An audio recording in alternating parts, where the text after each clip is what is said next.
All right, so let's continue with, I'm gonna try to share my screen here.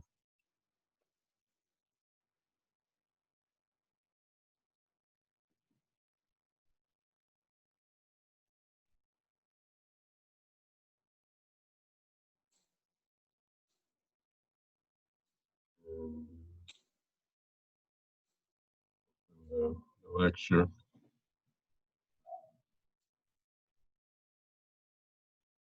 Again, feel free to ask a question about last time, if you need to.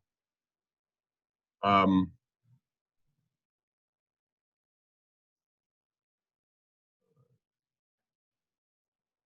so just as a summary of what we did, we looked at P norms.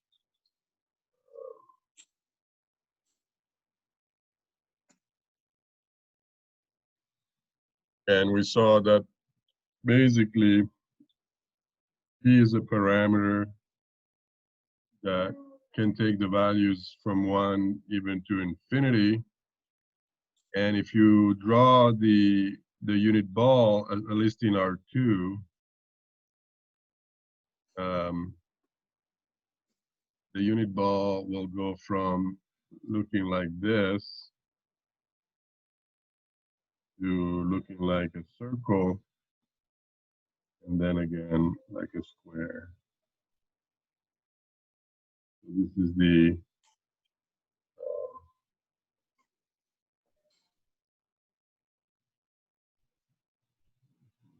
here.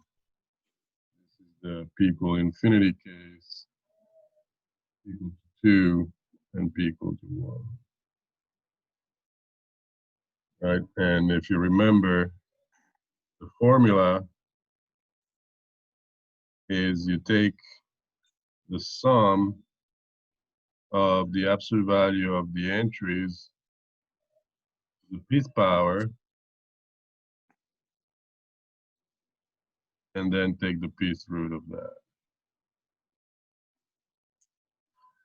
All right, and these were the axioms for a general norm. This is what you need.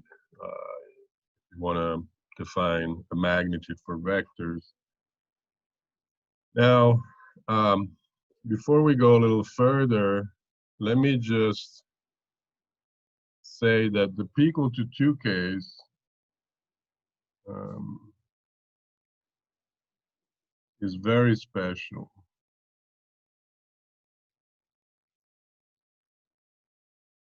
Let me explain in what way it is. It actually comes from an inner product. So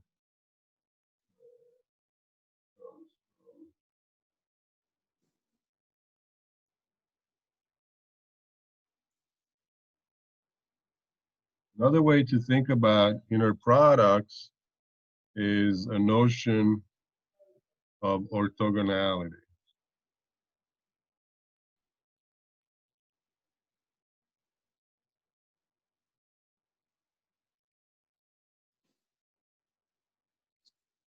Okay, so you want to be able to say that two vectors are orthogonal, x and y, if the dot product, the inner product, is 0. Okay. So what is actually the general, definition of an inner product? It's a bilinear form that satisfy these axioms. Okay, so it has to be symmetric. So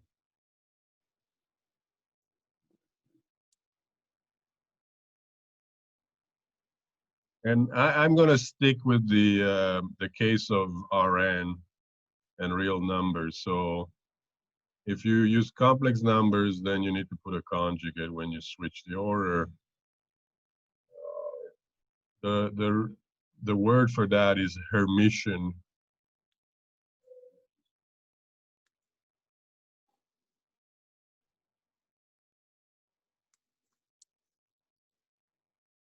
But I'm not going to emphasize the complex case. Let's just stay in Rn.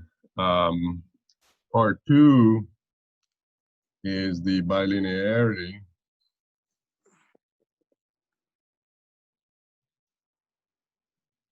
Well, part 2 and 3.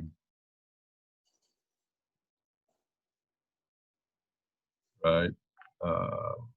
In each variable, you should be linear, and the constants come out. And then 4, this is telling you that when you take the inner product of a vector with itself, it should be non-negative and should be 0 if and only if the vector is 0. And that is, I guess, you could call it positive semi-definite.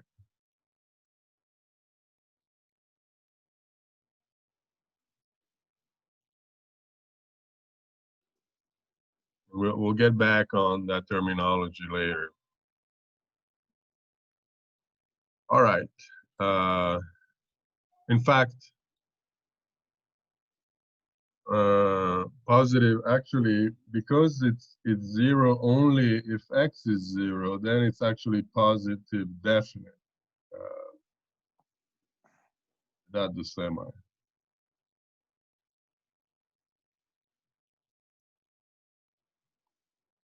All right. Questions so far?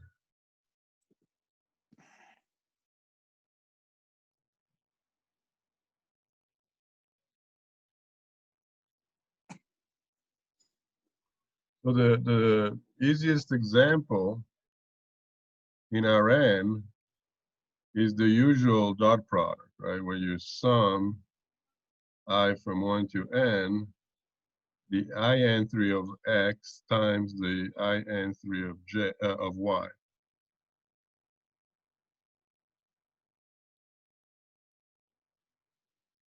Right?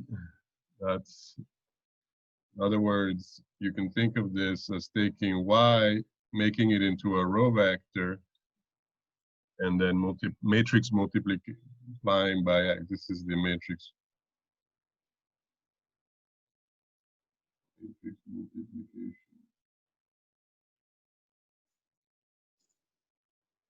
version of that dot product.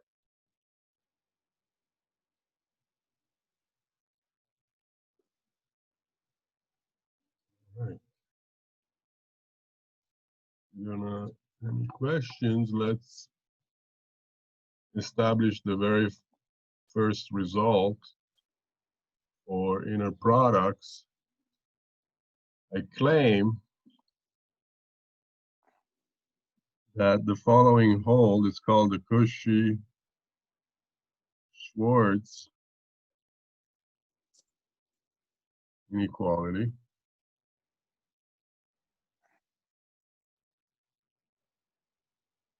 The absolute value of the inner product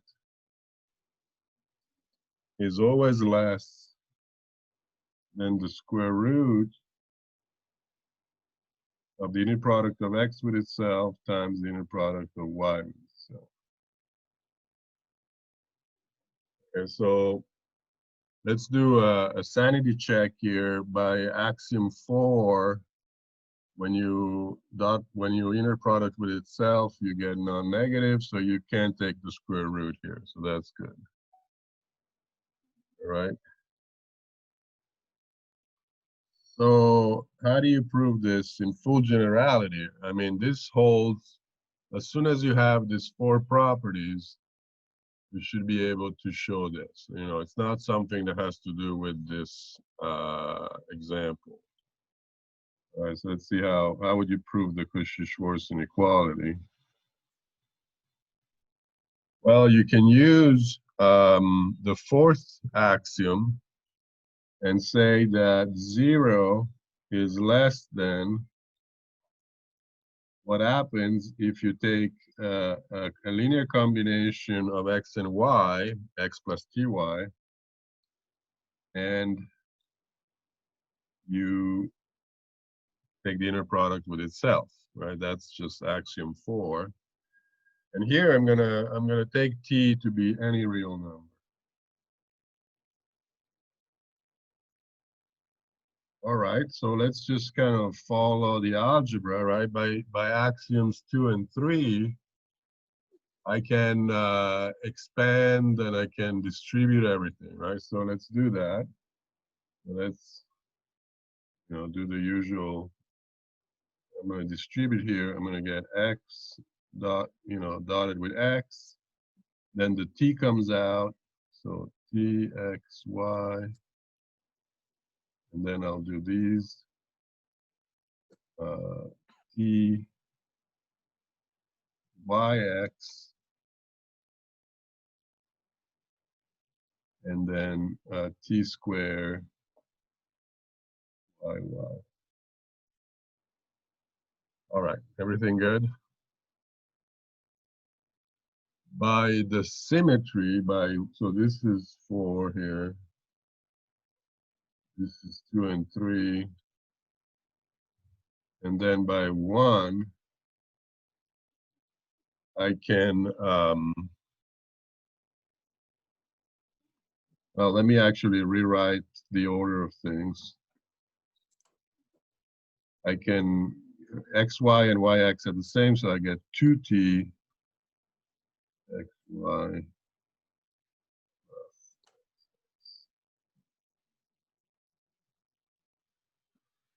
All right, I just used the axioms and I got there.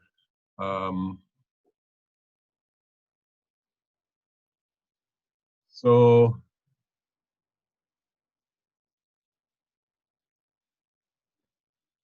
now what do I have? Now I have a statement that for every real number t, this quadratic polynomial is non-negative, right? So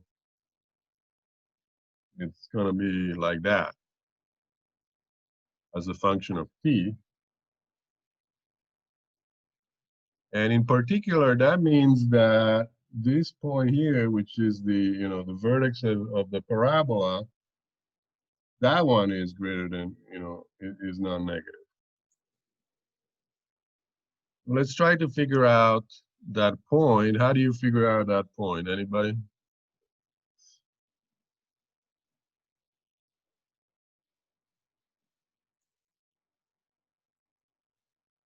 You remember? Would we just use the quadratic formula? You could take the quadratic formula, or you could just take the derivative and set it equal to 0, right? So let's take d dt. Right, so that's going to be 2t y plus 2xy.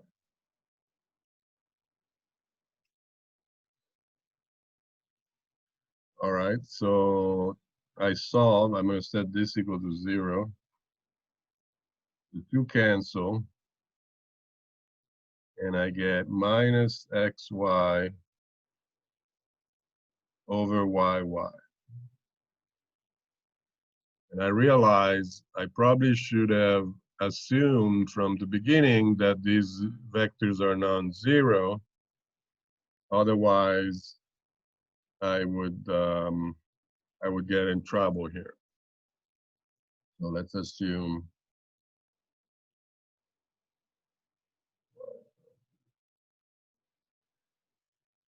notice that if y is 0, then the left side and the right side are both 0, so it's not a problem. We can deal with that separately. All right. Now, how do I figure out the value? This value here. So let's call this, I don't know, t star.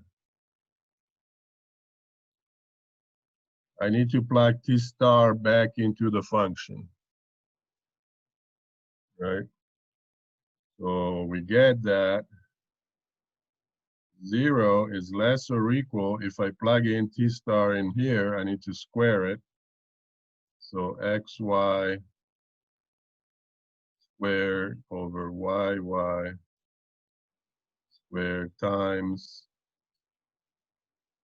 yy plus, and then that's plus becomes a minus because there is a minus there. So,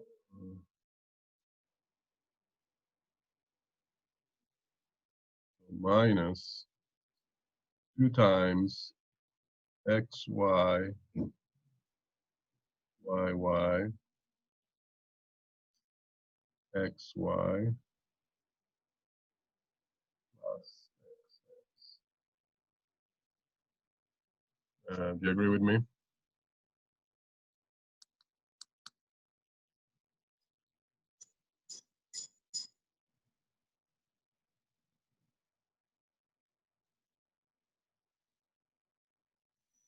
Okay, so let's do some simplifications here. This cancels that.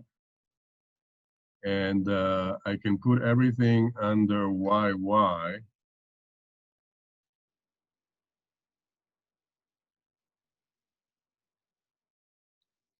So get xy squared minus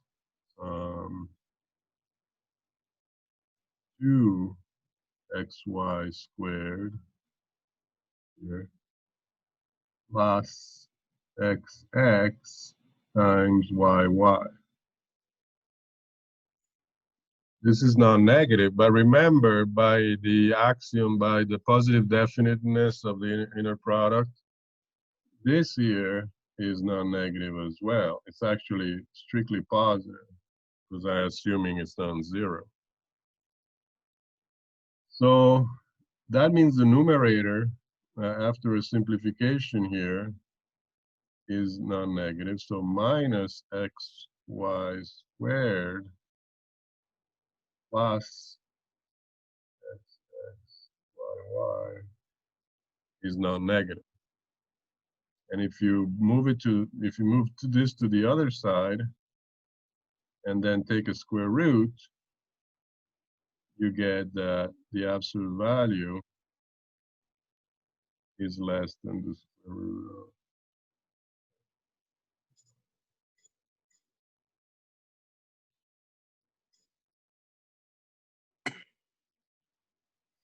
All right, questions? Have you seen this before, this proof before? No? There is a book called The Master Class or something, the Cauchy-Schwarz Master Class, something like that. It's all about this type of inequalities and how to prove them. It's a beautiful little book. All right.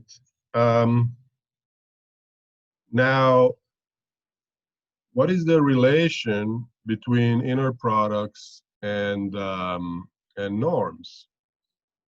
I said that the p equal to 2 case is special because it comes from an inner product. Why, why is that? Well, the fact is that this is, I think, is lemma 1.2 in the book. The book has several lemmas with no proofs. Some of them, the book asks you to do in the exercises. This one just doesn't have a proof. But so the fact is that if you define the norm to be the square root of the inner product with itself, then this formula will satisfy the axioms of a norm up here.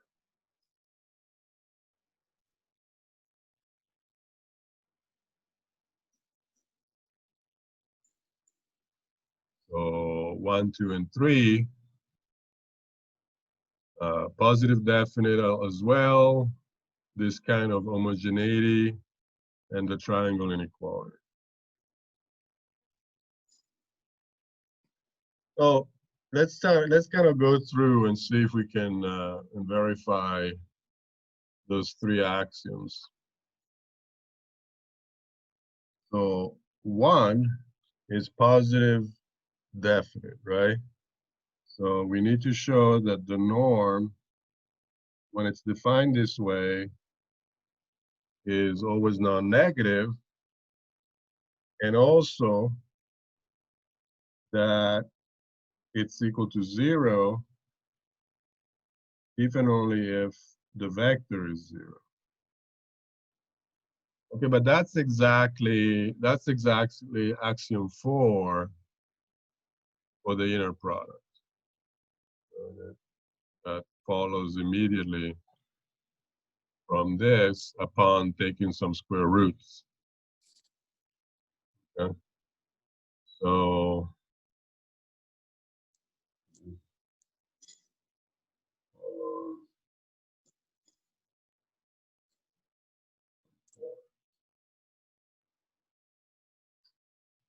all right, 2, the norm of c times x, by definition, you need to take the inner product of cx with itself and then take the square root. By the linearity of inner product, these constants come out in front. So here there's 2 of them, so it becomes c squared. The square root of a product is the product of the square roots.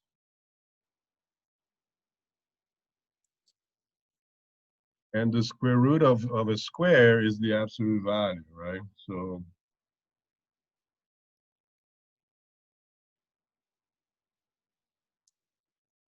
we get exactly what we needed. All right, so those were easy. Usually those 2 are the easier ones. And the hard work is usually the triangle inequality. Let's see if it's hard or if it's easy in this case. All right, so what do we need to show?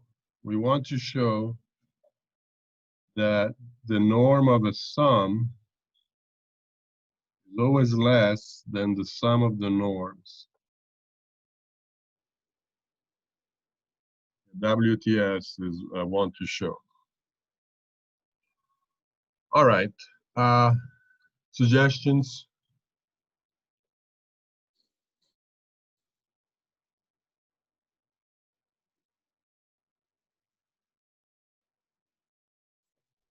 Thoughts?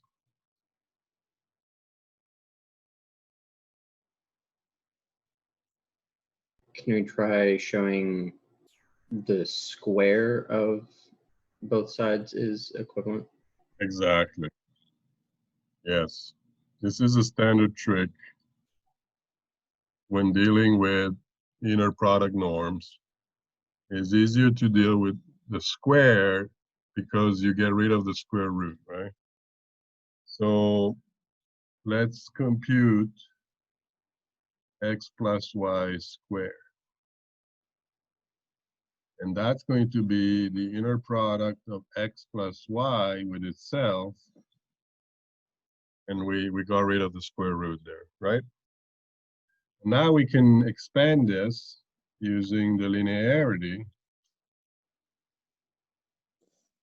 X with x, x with y,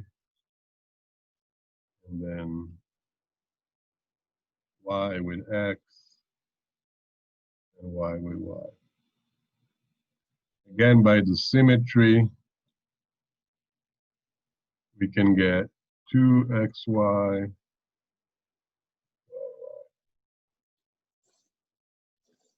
All right. Now, because we want to deal with the other side here, and the other side has norms, And we see here x with x, right, and y with y. So let's replace that by their norm square.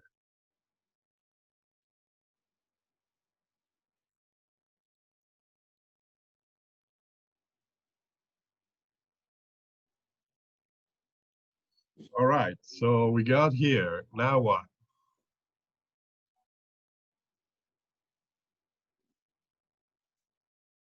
This is an identity so far. I mean, all these are equal signs.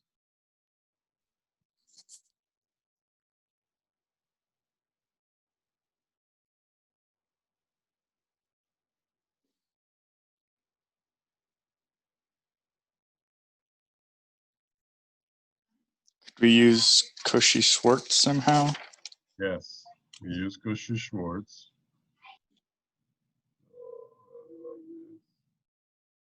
And we estimate what?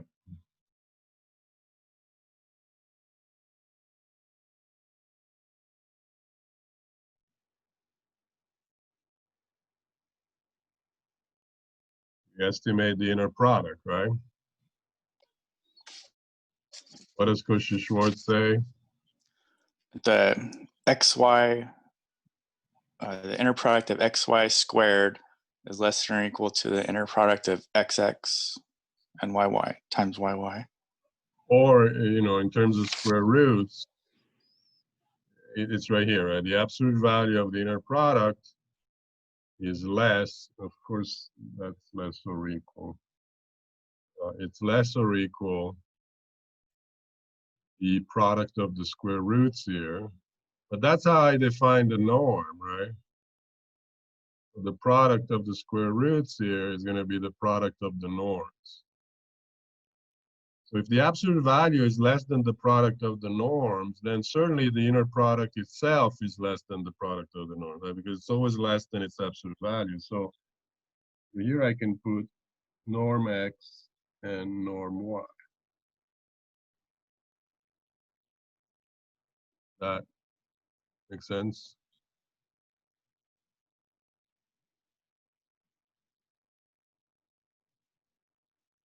Now, well, this you recognize, right?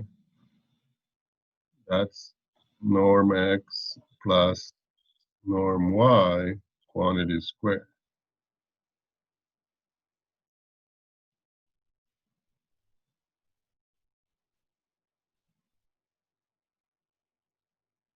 So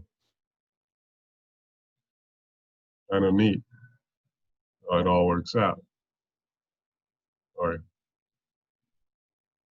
You agree with it?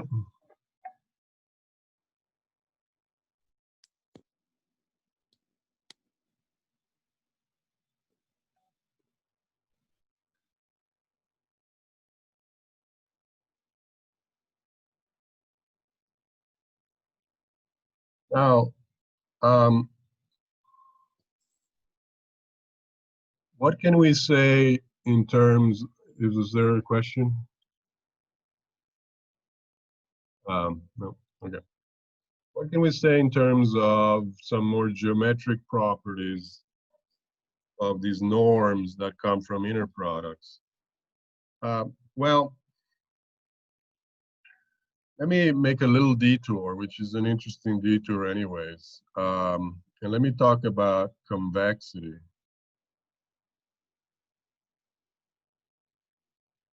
So norms are always convex, right? So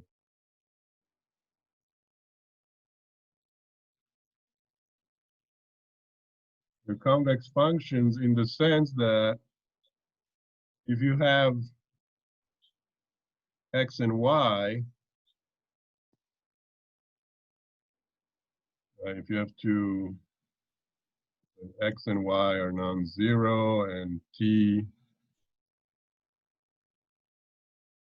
is a parameter between 0 and 1, then this here is a vector somewhere on the segment from x to y, right? And by the triangle inequality, I can always take the sum of the norms, and then by the homogeneity, I can take t out, but the t is non-negative, so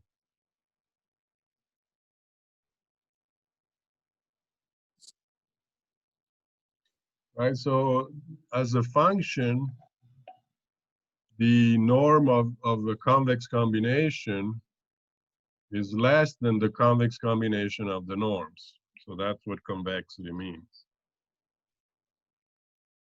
And right, and in terms of the unit ball, for instance,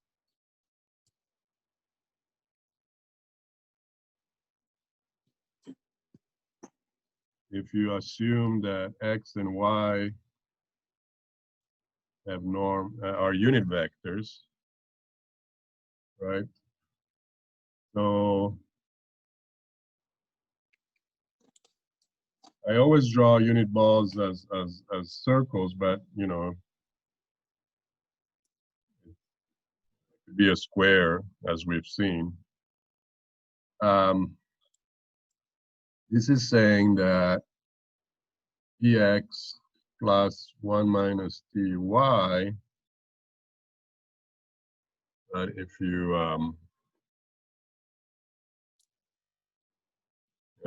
further assume here that the norm of x is 1 and the norm of y is 1, then the t cancels, right?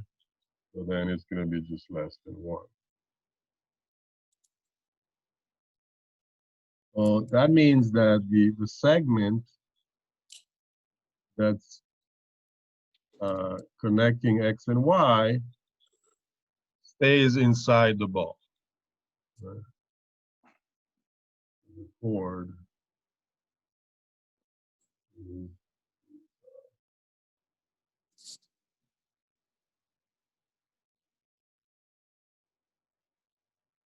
one thing, for instance, that you can try to check is that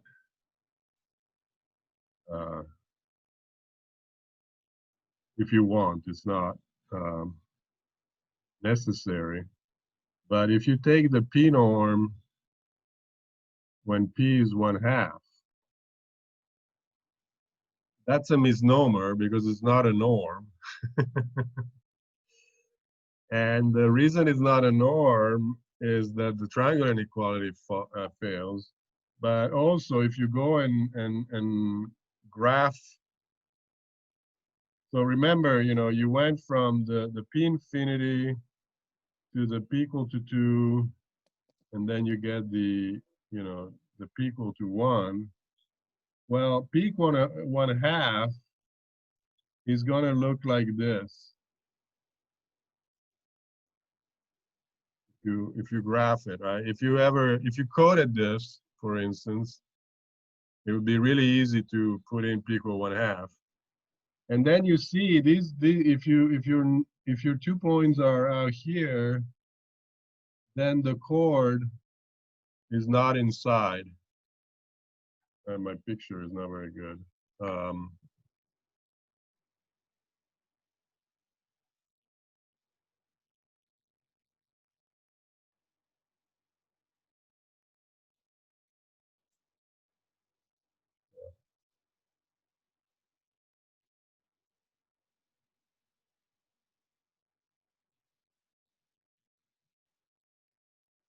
It's going to look like that.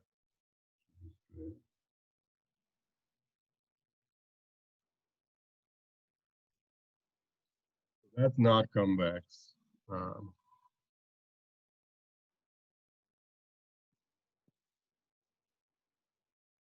right, so the unit ball of a norm is always convex.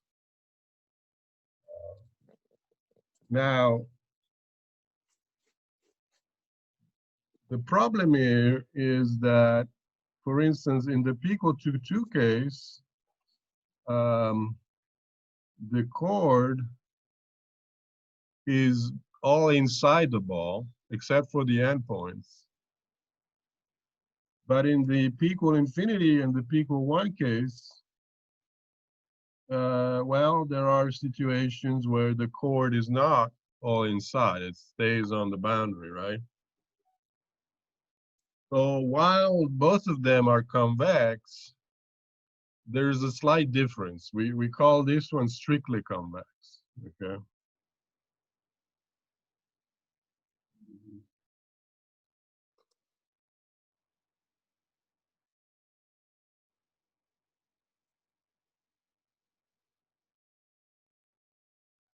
And the norms that come from inner products, the way the p equal to the 2 norm comes from an inner product, right? The 2 norm, I guess I failed to mention that that when we did this example here, right here, you know, if you do the dot product of x with itself, you get xi squared, and then you take the square root, then you recover the 2 norm from this very simple dot product, right? So the 2 norm, 2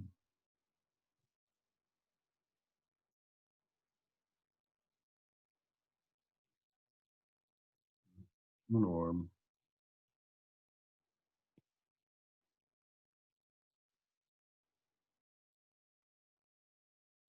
is the square root of x transpose x, right? So it does come from an inner product. And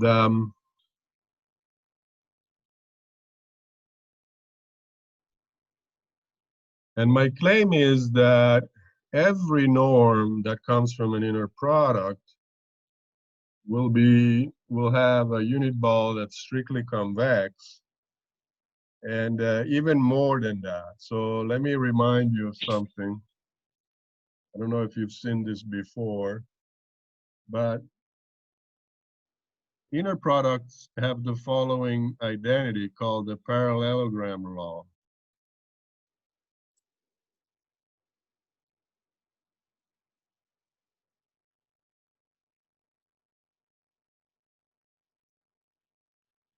Okay, so what is the parallelogram law? If you have x and y in a vector space, you can always build a parallelogram by translating those 2 vectors, right? And then, as we saw last time, the main diagonal here is x plus y. And this diagonal in this direction is x minus y. You know, if you are confused, think about adding y to x minus y. The y would cancel, right? Well, if you go y, x minus y, then you just get x. That's the way to remember it. Okay, so the diagonals are given. So, and the parallelogram law says that if you square the diagonals,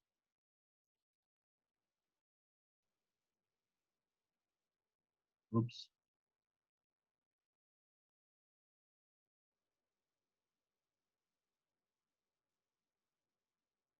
that's like squaring twice x, so and twice y. So basically is the sum of the squares of the size on the perimeter. All right. The proof is actually not hard at all, because remember, x plus y squared is just x plus y inner product x plus y. And we already did this calculation when we were proving the norm property, right? This is going to be x squared. Oops, what happened? x squared plus 2xy plus y squared. And if you do the same thing with x minus y,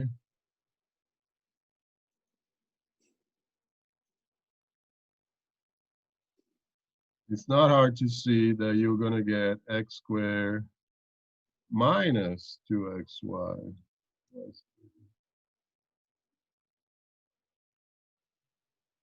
So when you sum,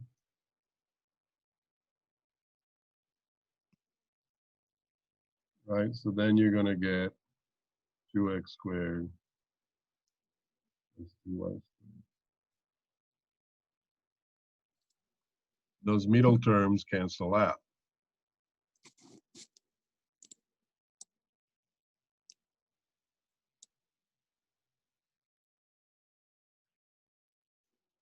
Right? So what does this has to do with the convexity? Well, let's divide by 4.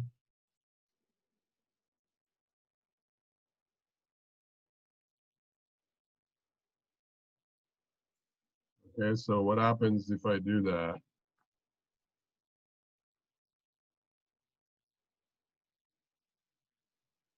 I have my parallelogram law and I divide by 4.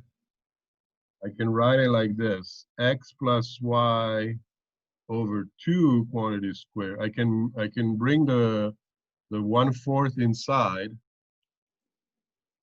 plus x minus y over 2 quantity squared. And then over here, the 1/4 cancel with the 2, so I get x squared plus y squared over 2.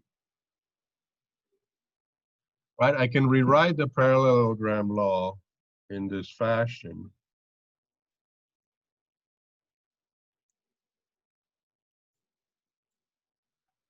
And so this is telling me that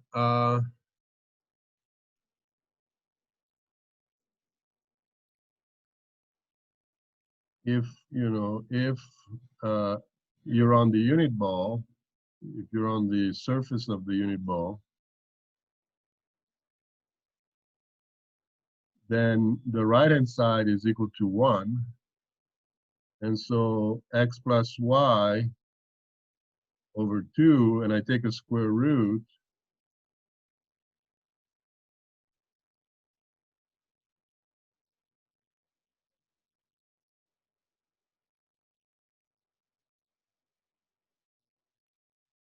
so basically, this is telling me that as long as my 2 vectors are not close, if x minus y is, say, greater than delta, then the chord, so the midpoint, which x plus y over 2 is the midpoint of the chord, right?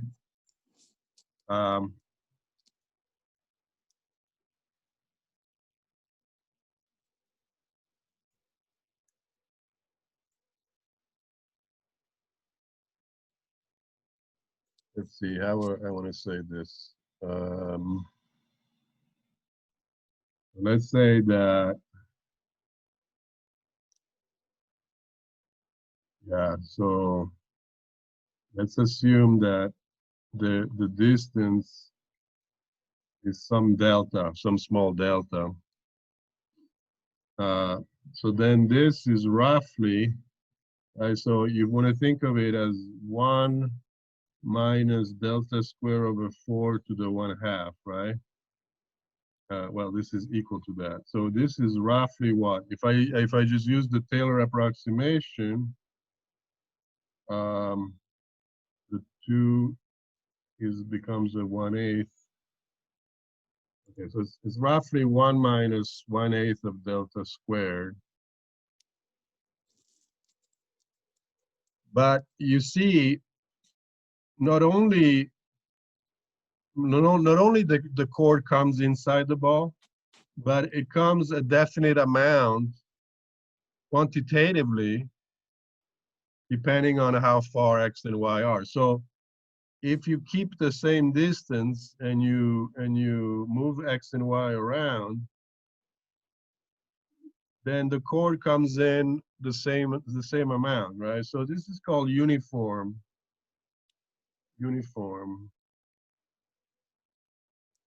convexity. All right, so not only the ball, and you can prove this, not only the ball for the inner product norms is strictly convex, but it's uniformly convex. It's the chord will enter the unit ball a definite amount here, depending on how far you are. All right, and I think we're out of time, but I think we have a few minutes for questions. Let me know if any of that made sense or.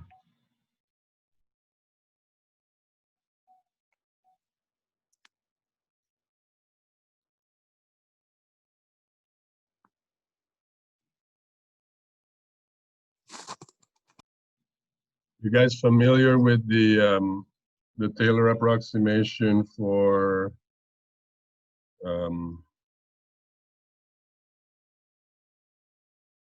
things of the form 1 plus x to some power?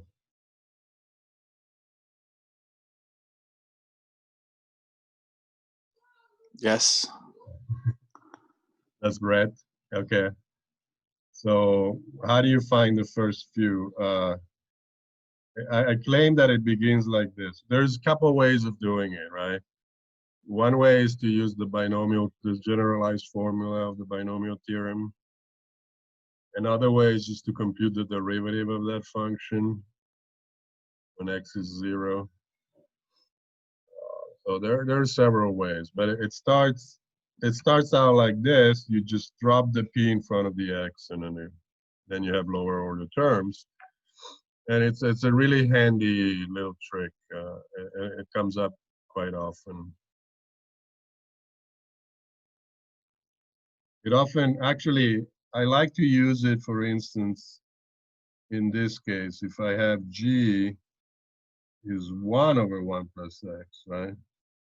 Which we all know is the limit of the geometric series with alternating signs. But another way to think about it is 1 plus x to the negative 1. And so it's going to start out with 1 minus x. Right, you just drop the negative 1 in front.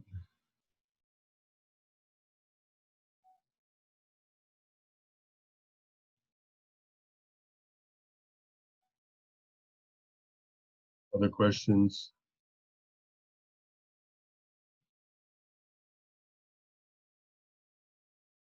All right, so I think you should start working on the homework now. And start asking me questions. The homework is not trivial by any means, but the point is not, for you to crash and burn.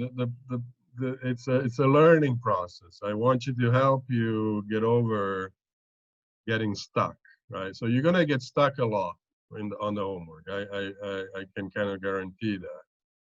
But just because you get stuck, it doesn't, it's not the end of the world. You need to get unstuck. And so that's why I want you to ask questions. And even here, right? So if I don't have to lecture the whole time. We can spend 20 minutes on the homework if you want.